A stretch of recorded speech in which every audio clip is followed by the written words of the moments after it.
Good afternoon, video number 9. You've got to roll with it, you've got to take your time, and you've just got to grin and bear it when nostalgia comes to bite. This is in the Telegraph today. We are trapped in a never-ending cycle of nostalgia, and it's terrible for the arts. I appreciate it's ironic that video number 8 was me waxing lyrical about wanting a Renault 17 Restomod, but I think car design is different. I do think that we want designs that hark back to the future, because car design has just gone completely wrong. So let's just ignore that for the moment. Our cultural habits have become emotional cosplay. How can new artists break through if we keep harking back to past glories? Writes Ben Lawrence. For the past 10 days, I've been trapped in 1995. It's funny he says that, because this car is from 1995, albeit without Converse All-Star trainers or Tony Slattery wall-to-wall on TV.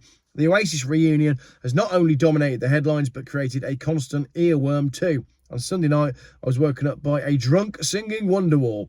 Last night, I was kept awake by a radio blaring Half the World Away, the plaintive theme tune to the classic 90s sitcom The Royal Family.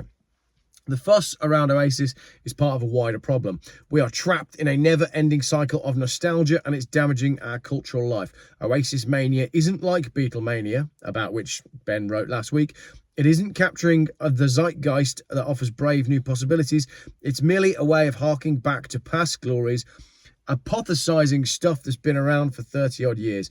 In such a climate, how can new pop artists hope to break through? When was the last time you were daring enough to branch out and find a new artist on Spotify? Is it not just easier to take a trip down memory lane and relive your teenage years through the touch of a button? See the South Park episode about member berries? You know, member berries. And these little berries that just walk around saying, oh, do you remember when?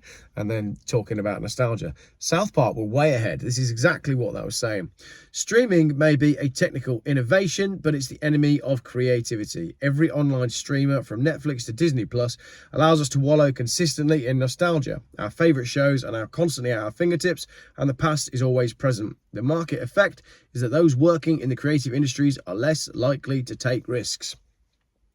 I'm sitting here thinking, this doesn't apply to me, whilst also thinking, how many times have I watched The American Office?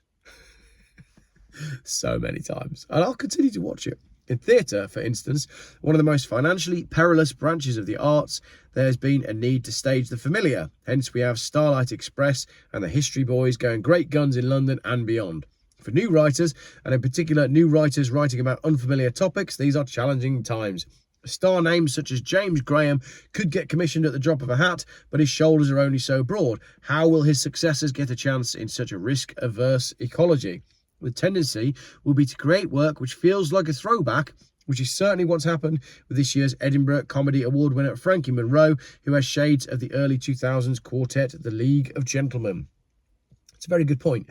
Are we getting new stuff culturally? I think he might be right, you know. And I think, again, it's all in line with that, like, you'll own nothing and be happy. Not only will you own nothing and be happy, but like the library of cultural information that you'll draw your living from will be smaller.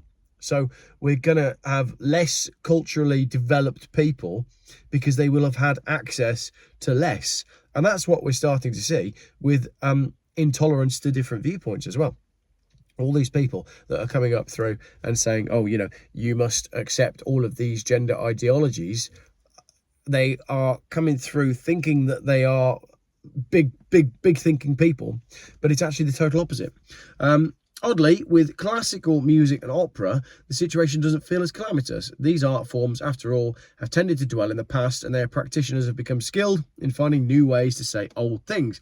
At the proms on Saturday, I heard Kirill Petrenko and the Berlin Philharmonic perform Smetana's Marvlast, a piece I must have heard 30 times, yet at the Royal Albert Hall, it felt fresh and exciting, as if I'd stumbled upon it for the first time.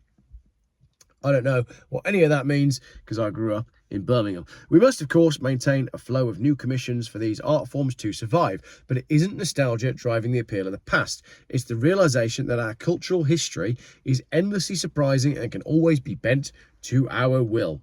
More generally, however, it feels as though our cultural habits are a sort of emotional cosplay. I understand in difficult times we want to resurrect our past, and by listening to the music and watching the TV shows of our youth, we are, in some way, reconnecting with ourselves, something you could argue is a result of having been locked down for 2 years.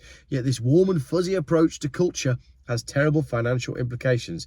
The Oasis tickets fiasco has proved that people are willing to part with large sums of money to relive their youth.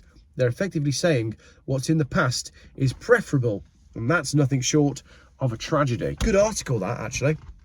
Let me know what you think. I've said many times on my channel that I feel like the future feels very bleak, which again would drive you back to the past. And you can say, oh, Geoff, you're talking rubbish because you only drive cars from the mid to late 1990s. And that's true, I do. I don't want to move into the future because this is what I like, and I'm staying here. So I think I just proved it all right. Let me know what you think, because the whole Oasis thing just seems to be, it seems strange to me that has happened. You know, those two brothers absolutely hate each other. And then you've got the Ticketmaster fiasco and bread in circuses and all that and money. And I just feel like this isn't a coincidence. It hasn't happened by accident. Oh yeah, you know, maybe one of them got divorced and they're doing it for money. But I just feel like there's more to it than that. What do you think? Let me know in the comments, and then we'll move on to video number 10 in this 10-part series. Where are we going next with this one? We're finishing up with a nice easy one about EV depreciation.